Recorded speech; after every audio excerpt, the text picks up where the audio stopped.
Right, so welcome back to the GD & Son channel. I hope everyone had a nice Christmas given the circumstances.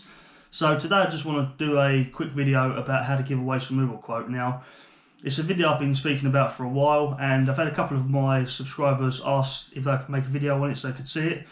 So yeah, we're going to get into that. I just wanted to give a quick update on how I actually started doing a waste removal business. So it first started up when I got furloughed from Arriva. I was working for a company called Arriva, bus driving in Maidstone. I got made furloughed from them, and I paid for someone to come and collect some waste. I thought it was a bit too expensive, but actually looking back they charged me probably the right amount. So I started looking into different types of licenses and stuff like that I might need to get a business started. So basically just create a Facebook page, advertise for some work on there, you know, fully licensed, insured, all the rest of it, prove to people by showing them my paperwork that I was licensed, and business just skyrocketed from then. So we've been going for around about 6 or 7 months now. We've also expanded from waste removal. We still do waste removal, that's our bread and butter, but we've also moved into areas like scrap metal, which you've probably seen on my YouTube channel as well, and stuff you haven't probably seen on my YouTube channel yet because we haven't recorded any is exterior cleaning. So that's anything from guttering, clearing, fascia cleaning, driveways, patios, decking, all stuff like that. There's going to be lots more videos about that coming up in the future, so we're going to film all the stuff.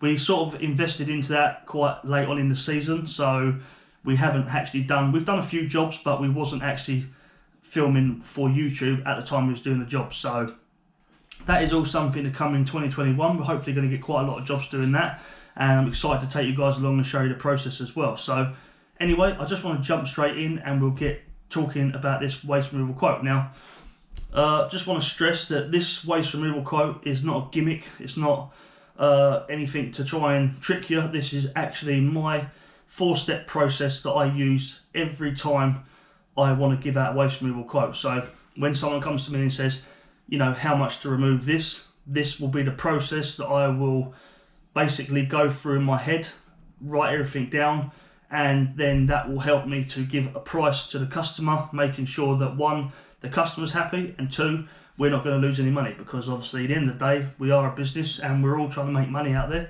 So stay tuned and I'll jump straight into how we do it. Right, so as I say, I've broken this down into 4 manageable steps. So we're going to run through the steps now. So step 1 is knowing what needs to go.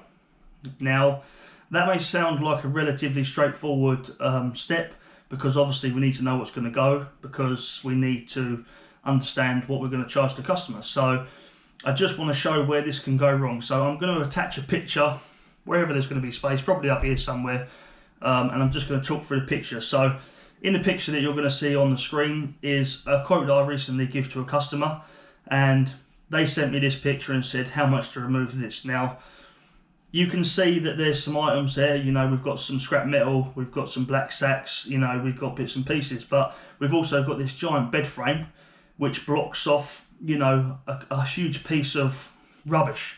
Now I asked the customer, you know, is there anything behind the bed frame, and they said yes. So it just goes to show that, you know, you do need to ask questions like, what is behind the bed? You know, for all I know, there might be something behind that bed frame that I can't take. Could be asbestos. It could be some sort of soil, which might affect the price. You know, if you can't get rid of an item, you know, cheaply, you might have to pay more. If it's you know, like a high risk item or something, it might cost you more money to get rid of. So it's always worth checking and asking the customer exactly what needs going, or asking for multiple photographs. So just maybe a case of, okay, well, we've seen this side, could you just take a photograph behind the bed frame so we can see exactly what needs to go, because some places won't accept certain types of waste. Now I've been doing this for, as I say, 6-7 months now, so I've kind of got a handle on where we will take our rubbish. But when I very first started out, I didn't know where to take soil, I didn't know where we'd accept hardcore. Certain tips that I used to go to said they wouldn't take any builder's waste. Plasterboard is another big one. You know, you need to find places for that, because not every recycling centre will take plasterboard. So it can be quite a daunting process. As I say, I'm not going to get too much into where I take my stuff to, because obviously, you know, I do run a business. All I will say is just, Google is your best friend. The internet is a great thing. You've only got to go on there and type in where to get rid of this, where to get rid of that. You'll find places, plus it'll be into your area as well. So if you're in the Midlands, up north somewhere, or down south, wherever you are in the country, your YouTube or your Google, will be linked to your area. So you'll find more local places towards your area. So yeah, we basically found out from the customer that there's not much behind there apart from, black sacks filled up with Christmas rubbish and bits and pieces. So it's not too bad. However, this is where it would come into, obviously you don't want to give them a quote for X amount, turn up on the day and increase the quote, because one, it gives you kind of a bad reputation for, sort of drawing people in with a cheaper quote and then giving them a higher one. And two, you don't want you want them to be left with a good impression of you and of your company. So yeah, understand exactly what needs to go. So what's going, is there any hidden bags, anything you can't see in the picture, which there is, and question everything. If there's something that you don't like the look of, question it and ask them to explain it, so you know that you're 100% happy with what is in the picture, and then you can start working on your price. So that is step one, knowing what needs to go. Right, so step two is going to be understanding your costs. Now, this is basically what it's going to cost you to get rid of the material in the picture. Now, it's not only that you have to take into consideration, there's many other factors. So first of all is the material. How much is that going to cost you to get rid of? As you can see by that picture there as well, there is some scrap metal, so that won't be going into the tip, that'll be going to our metal yard. Black sacks, how much do they weigh? This is where the estimates come from your waste. So I would be looking at this picture and I would be trying to think to myself in my head, well, okay, say them bags weigh 9 kilo each. So we've got black sacks, 9 kilo each. We've got 10 black sacks, that's 90 kilo. Or say 10 kilo just to round it up. So you've got 90 kilo just in the black sacks. Bits and pieces, a table, the frame, this is where you want to start. You always want to sort of overestimate. You don't want to underestimate, because that's going to reduce your profit basically if you're wrong. So you always want to try and overestimate, not by much, but just give a little bit of a cushion. So I would look at a picture and estimate how much weight I think that would be. So we'll go for a ballpark figure on this one at 250 kg. So we're talking about a quarter of a ton of weight, which I don't think that this is a quarter of a ton. However, it leaves me that cushion there that, I think that it's probably about 200 kg, maybe 180 if we're lucky. But I've given myself that cushion just in case there is anything in them black sacks which is heavier than I am expecting. So that would be our first step, is working out how much it's going to cost us to tip. So second one is wages. Do you pay another employee? You've got to pay yourself and stuff like that as well. But, is there anyone else you have to pay? Do you have a friend come out with you and help? So you need to add their wages on for the day. That might be your only job for a day. So you need to incorporate that money in as well. Diesel. How much is that going to cost you to, one, get to the job, pick up? It might be in a further location than what you're normally used to travelling to. But if you've advertised and someone's, willing to use you, sometimes you have to take the jobs that are available. So, how much diesel is it going to cost you to get to the job? Pick the rubbish up, then take it to the tip, and then get yourself home. So you want to kind of add that on as well. And is there any other expenses? Like, we'll come on to another expense on step 3. But, you need to just think if there are any other expenses that might occur that you need to incorporate into your price. So that is step 2, understanding your costs. So step 3 is kind of questionable. It could be a step 2, but I always class it as step 3 is access and parking. Now, this is quite a big one because I've done jobs in the past where I haven't followed this process, and I've kind of gone, oh yeah, that'll be X amount of money, we can do that nice and easy. And you turn up and it could be a one-way street with permit parking only, or you could be parking at the bottom of an alleyway. There's no way to get down there apart from walking down. Me and my nephew once have done a job where we had to park in a side road, which it wasn't double yellows, thankfully we could park there, but the alleyway to get down to the actual job, it must have been, I'm no word of a lie, half a mile long, and it was uneven ground, and we had to carry washing machines out from there. We didn't have a sack barrow or anything like that, which is always useful to have if you're doing the waste. We did have some ton bags which we was filling up with waste, but a lot of it was soil as well, so you can imagine it was wheelbarrowing soil out of this job. And because I forgot to ask how much, about the access, resulted in us being there a lot longer than what I was expecting. So obviously the more time you're on site, the more it's costing you in money. That could be another job that you're going to do. So yeah, always ask about access and parking. So parking permits, that's another one. We've done a job before where we had to pay for a parking permit. It cost me 11 quid. Luckily I used this process on that job, so I incorporated the parking permit into the price. So always double check about anything like that. Double yellow lines, can you park close to the house, you know, on a driveway? Is the rubbish outside?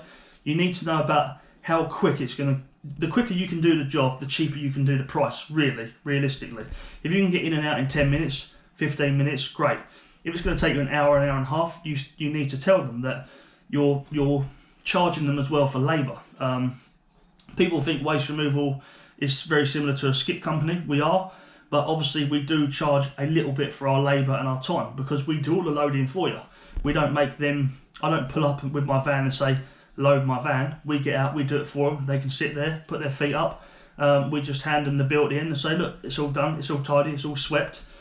So yeah, access to the rear of the property. If the rubbish is in the garden, can you get to the rear gate? Can you get your van next to the rear gate? Is there a case of walking around? One job we turned up to before, we actually refused to do it, was walking through the house. Now that was taking bags of soil and mud and stone. She wanted it picked up, put into rubble sacks, and she wanted this walked through her house.